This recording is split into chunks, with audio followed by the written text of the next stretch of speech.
بسم اللہ الرحمن الرحیم۔ السلام علیکم۔ ایک عورت کی کہانی۔ عورت برائے فروخت۔ وہ شکل سے شریف گھر کی بیٹی لگ رہی تھی۔ میں پاس گیا، میرے قریب ہو کر بولی، چلو گے صاحب؟ میں نے پوچھا، کتنے پیسے لوگی؟ کہنے لگی، آپ کتنے دیں گے؟ میں نے اس کی نیلی سی آنکھوں میں جھانک کر دیکھا، وہ بے بس سی تھی۔ میں نے بولا، آؤ کار میں بیٹھو۔ وہ ڈر رہی تھی۔ کہنے لگی، کتنے آدمی ہو؟ میں نے کہا، ڈرو نہیں، میں اکیلا ہی ہوں۔ وہ خاموش بیٹھی رہی، پھر کہنے لگی، آپ مجھے سگریٹ سے اذیت تو نہیں دو گے نا؟ میں مسکرایا، بالکل بھی نہیں۔ پھر اس نے ایک لمبی سانس بھری، آپ میرے ساتھ کوئی ظلم تو نہیں کریں گے نا؟ چاہے آپ مجھے 500 کم دے دینا، لیکن میرے ساتھ برا نہ کرنا پلیز۔ وہ بہت خوبصورت تھی، معصومیت اس کی باتوں سے ٹپک رہی تھی، پھر بھی خدا نہ جانے وہ کیوں جسم بیچنے پر مجبور تھی۔ وہ نہیں جانتی تھی میں کون ہوں۔ میں نے پوچھا، کھانا کھایا ہے؟ کہنے لگی، نہیں۔ میں ہوٹل کے سامنے کار روکی۔ ہوٹل والا مجھے جانتا تھا۔ اس نے جلدی سے کھانا پیک کیا، مجھے دیا۔ میں کار میں بیٹھ گیا۔ آ کر میں اپنے آفس کی طرف چل دیا۔ چوکیدار نے دروازہ کھولا۔ میں کار پارک کی۔ رات کے 11 بج رہے تھے۔ سب اپنا اپنا کام کر رہے تھے۔ وہ مسلسل میری طرف دیکھی جا رہی تھی۔ میں نے کھانا پلیٹ میں ڈالا، اسے کہا، ہاتھ دھو لو۔ وہ کہنے لگی، میں نے نہیں کھانا۔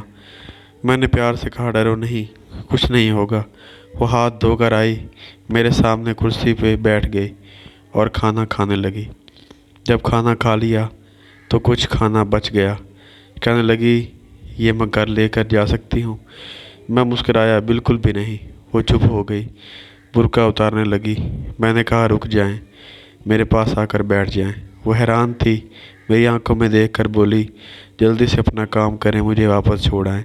میں نے کہا، نہیں پوچھوں گا کیوں کرتی ہو ایسا، کیوں بیچتی ہو جسم، بس اتنا کہوں گا، چھوڑ سکتی ہو کیا یہ سب؟ وہ میرے چہرے کی طرف دیکھنے لگی، آپ پاگل لگ رہے ہیں مجھے۔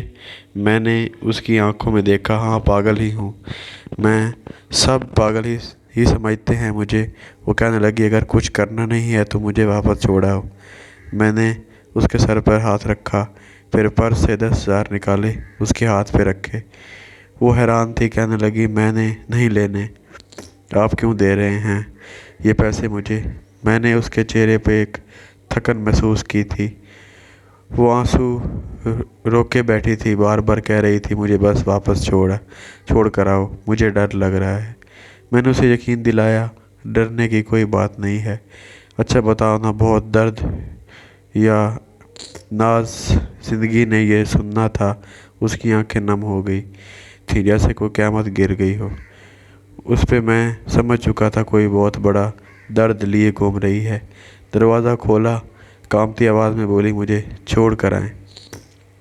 آؤ۔ میں واپس اسے بیٹھنے کا کہا، بتایا، میرا نام فلاں ہے، ڈرو نہیں، خود کو محفوظ سمجھو۔ اسے جب یقین ہو گیا پریشانی والی کوئی بات نہیں تو بتانے لگی، شوہر مر گیا، 3 بیٹیاں ہیں، سسرال والوں نے نکال دیا، ماں باپ فوت ہو چکے ہیں، بھائی کوئی ہے نہیں۔ ماموں کے گھر آئی، ماموں کے بیٹے نے میرے ساتھ زیادتی کی۔ میں نے جب مامی کو بتایا تو سب نے مجھے غلط کہا، مجھے دھکے دے کر گھر سے نکال دیا۔ دور کے رشتہ دار نے ایک بڈھے سے میری شادی کرائی، اس کے بھی بچے تھے، اس کے بچوں نے مجھے بہت ذلیل کیا، پھر وہ شوہر بھی فوت ہو گیا۔ بیٹیوں کو لیے در بدر لیے بھٹکنے لگی، نہ چھت تھی نہ روٹی تھی، بھوک افلاس تھی، سڑک پر کھڑی تھی۔ ایک صاحب آئے، کہنے لگے، 1 گھنٹے کے 5,000 دوں گا۔ نہ چاہتے ہوئے ماں کی ممتا، حالات کی ستائی ہوئی، کیا کرتی، آخر چل دی۔ اب ہر روز جسم بیچتی ہوں، کرایہ کا گھر لیا ہے، بیٹیوں کو اکیلا چھوڑ کر آتی ہوں، کیا کروں؟ بہت بار سوچا خودکشی کر لوں، لیکن بیٹیوں کو دیکھ کر ہمت نہیں ہوتی۔ وہ رو رہی تھی، میں زمانے کی بے حسی محسوس کر رہا تھا۔ اس کے سر پہ ہاتھ رکھا اور کہا، تمہارا بھائی ہے، آج سے تم اپنی بیٹیوں کو لو